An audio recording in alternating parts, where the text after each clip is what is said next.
CVR ఓం channel ప్రేక్షకులకు నమస్కారం. ఓంకార రూప అయ్యప్ప కార్యక్రమానికి స్వాగతం. అయ్యప్ప స్వామి హిందూ దేవతలలో ఒకరు. అయ్యప్ప స్వామిని హరిహర సుతుడని, ధర్మశాస్త్ర మణికంఠుడని కూడా పిలుస్తారు. అయ్యప్ప పూజ సాంప్రదాయంగా అధికంగా దక్షిణ భారతదేశంలో ఉంది. అయ్యప్ప అంటే ఎవరు? అయ్యప్ప ఏ యుగంలో జన్మించాడు? అమృతం కొరకు దేవతలు, రాక్షసులు కలిసి చేసిన క్షీరసాగరాల గురించి, శ్రీ అయ్యప్ప స్వామి వారి జన్మ వృత్తాంతం గురించి క్లుప్తంగా అందరికీ అర్థమయ్యే విధంగా సూక్ష్మ ప్రశ్నోత్తరాలకు తగు సమాధానాలతో వివరించడానికి ఈరోజు మన స్టూడియోలో ఉన్నారు ప్రముఖ ఆధ్యాత్మికవేత్త, జ్యోతిష్య శాస్త్ర నిపుణులు బ్రహ్మశ్రీ చంద్రమౌళి వెంకటేష్ శర్మ గారు. వారిని అడిగి మన సందేహాలకు సమాధానాలు తెలుసుకుందాం. గురువుగారు నమస్కారం. నమస్కారం. శరణమయ్యప్ప స్వామియే శరణమయ్యప్ప. ఓంకార రూప అయ్యప్ప కార్యక్రమంలో ఈరోజు సివిఆర్ ఓం ఛానల్ ప్రేక్షకులకు వారి ప్రశ్నోత్తరాలకు తమరు తగు సమాధానాలు వివరించగల ప్రార్థన. గురువుగారు, గురుస్వామి అంటే ఎవరు? గురుస్వామి ఎలా ఉండాలి? గురుస్వామికి ఏమైనా అర్హతలుంటాయా? గురుస్వామి అంటే ఎవరు? గురుస్వామి ఎలా ఉండాలి? గురుస్వామికి ఏమైనా క్వాలిఫికేషన్స్ ఉంటాయా అంటే ఉంటాయండి. ఒక 10th క్లాస్ చదవాలి, ఎగ్జామ్ రాయాలంటే మనం ఎగ్జామ్ రాయాలి. ఇంటర్మీడియట్కి వెళ్ళాలంటే ఇంటర్మీడియట్ రాయాలి. డిగ్రీకి వెళ్ళాలంటే డిగ్రీకి వెళ్ళాలి. పిహెచ్డీకి వెళ్ళాలంటే పిహెచ్డీకి వెళ్ళాలి. అలాగే ఒక గురుస్వామికి ఉండాల్సిన ఏమంటే తన యొక్క శిష్యుడిని, ఆ యొక్క తల్లిదండ్రులు అందరూ కూడా అంటే అప్పచెప్తారు. స్వామి, మా అబ్బాయిని, మా వారిని శబరిమలకి తీసుకెళ్ళి క్షేమంగా తీసుకెళ్ళండి అని చెప్పి అప్పచెప్తారు మాల వేసేటప్పుడు. అప్పుడు ఆ యొక్క బాధ్యత మొత్తం గురువుగారుగా స్వీకరిస్తారు. ఆ గురుగారు ఈ మాలాధారణ మంత్రాన్ని చెప్పి వేయిస్తారు.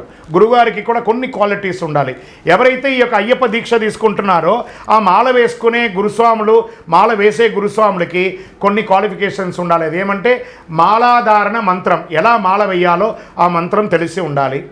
మాలా విసర్జన మంత్రం ఇది తెలిసి ఉండాలి.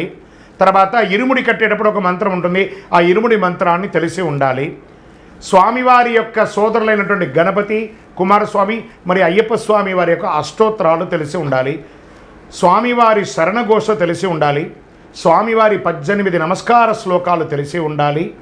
శాస్తా కవచం తెలిసి ఉండాలి.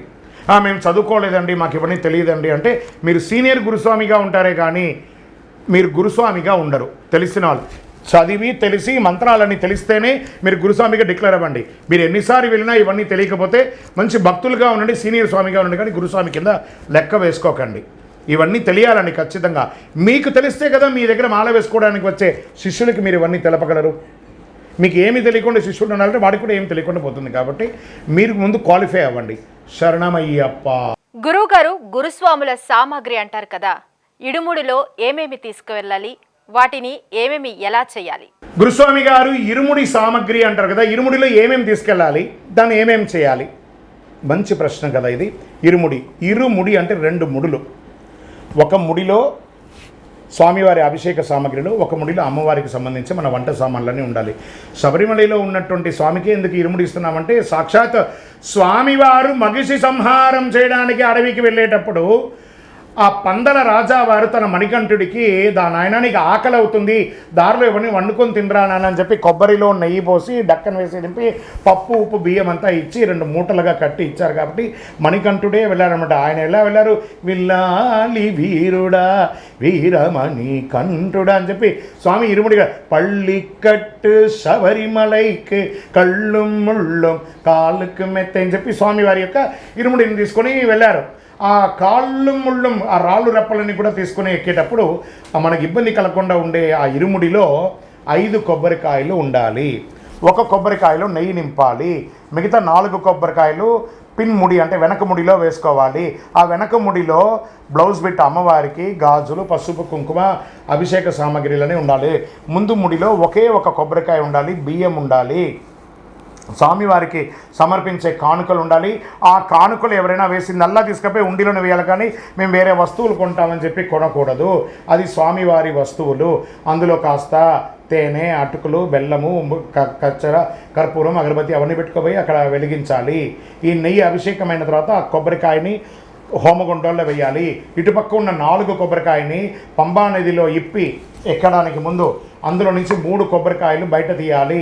ఒకటి కన్నిమూల గణపతి దగ్గర కొట్టాలి, రెండవది శబరిపీఠం దగ్గర కొట్టాలి, మూడవది 18 దగ్గర కొట్టాలి. 4వ కొబ్బరికాయ యొక్క ఇరుముడిలో ఉంది చూసారా, దాన్ని మాలిగైపురత్తమ్మ దగ్గర దొల్లించి వదలాలి. మళ్ళీ వెళ్ళేటప్పుడు తిరుగు కొబ్బరికాయ అక్కడ కొట్టి రావాలి. ఇది ఇరుముడిలో ఉన్నటువంటి వస్తువులు. ఈ వస్తువులు ఏ వస్తువులో కూడా ప్లాస్టిక్ నిషిద్ధము. మీరు ప్లాస్టిక్ వేశారంటే దాన్ని అక్కడ పెట్టేసి వస్తే అది ఘోర కీకారణ్యం కాబట్టి వన్యమృగాలన్నీ కూడా దాన్ని సేకరించి తిని అవి మరణిస్తున్నాయి. కాబట్టి మీ ఇరుముడిని ఎకో ఫ్రెండ్లీగా ప్లాస్టిక్ ఫ్రీగా వాడండి. శరణమయ్యప్ప.